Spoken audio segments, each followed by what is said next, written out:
Our region's business is sponsored by PNC for the achiever in you. Our region's business, improving our economy, creating jobs, and strengthening communities. Innovation, collaboration, transformation, and the people making it happen. Join us as we take a closer look at our region's business. Now, here's your host, Bill Flanagan. Today on our region's business, a million job challenge for employers, educators, and pretty much everybody else in our region. Has to do with the future of work here and an alarming mismatch between supply and demand. A new study commissioned by the Allegheny Conference on Community Development, which co-produces this program, indicates that more than 1 million jobs in our region will be re-engineered over the course of the next decade. At the same time that 290,000 baby boomers will be eligible to leave the workforce, and employers are expected to create tens of thousands of new jobs as well. Of course, put another way, it's a million job opportunity for people with the right skills. The nonprofit economic development organization unveiled the report earlier this week during a briefing in downtown Pittsburgh for major employers, their CEOs, and human resources executives.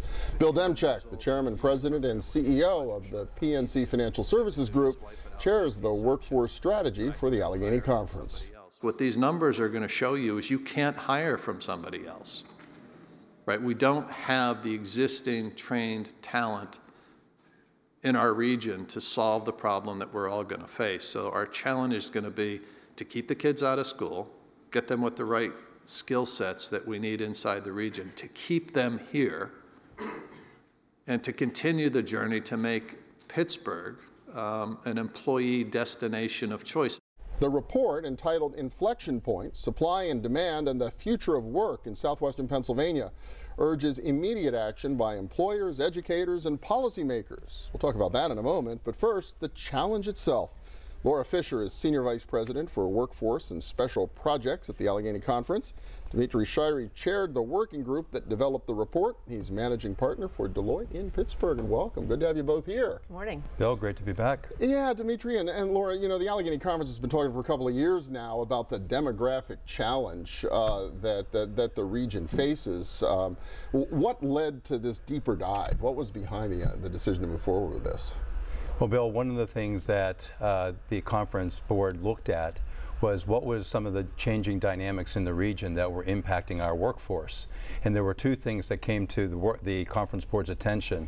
One was the demographics, the other was the exponential change of technology and its impact on the workforce in the workplace. And Laura, I know you've been spearheading, along with Dimitri, the outside consultant called Burning Glass, I think out of Boston, that did this work. What, how do you go about attacking a problem when what really makes this research different from all the other research we've done over the years around this issue of workforce and demographics? Well, I think one of the things that was important was that Dimitri convened a working group made up of a diverse group of professionals that all touch this space in some way. So it was chief human resource officers, it was professionals in the workforce system, economic development experts, foundation people, and we shaped an RFP, essentially. What were the questions we wanted to answer?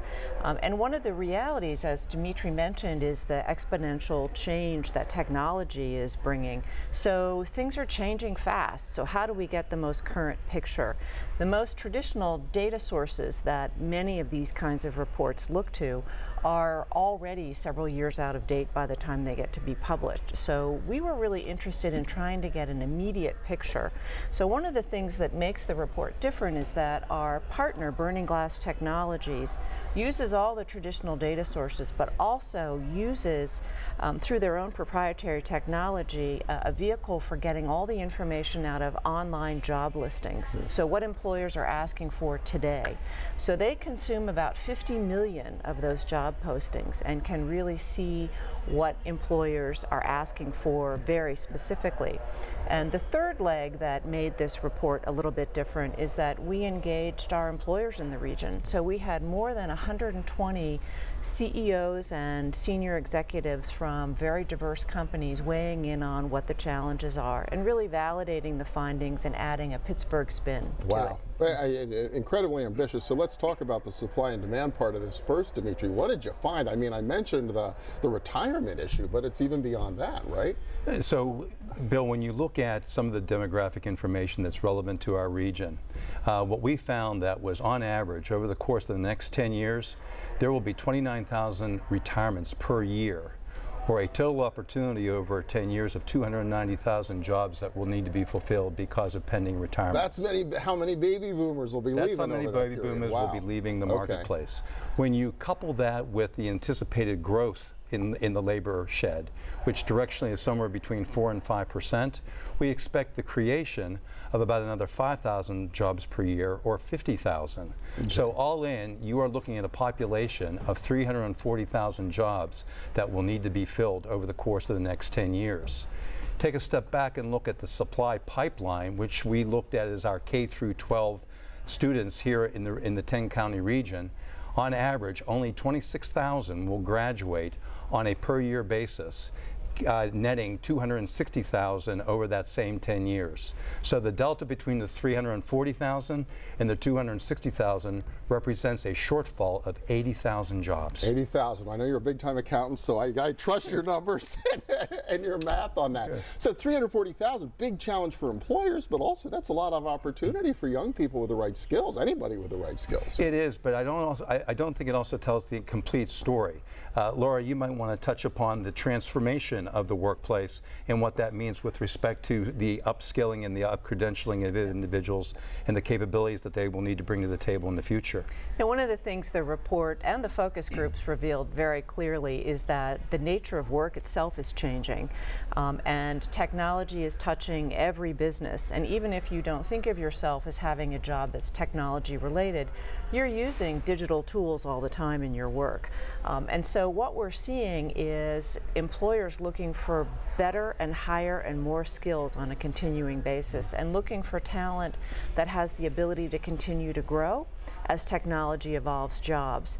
So one of the real challenges here is this idea of we have a lot of opportunity, but we've got to make sure that our students have the right skills and are going to have things like digital fluency and the ability to fill some of these jobs, which are going to look quite different. Well, and there's a lot of them too. It's like most of the current jobs, right, in the region? Everything we all do is going to look different in the future. And so it isn't just people coming into new jobs. Our own jobs are changing, and we're going to have to essentially upskill ourselves as well.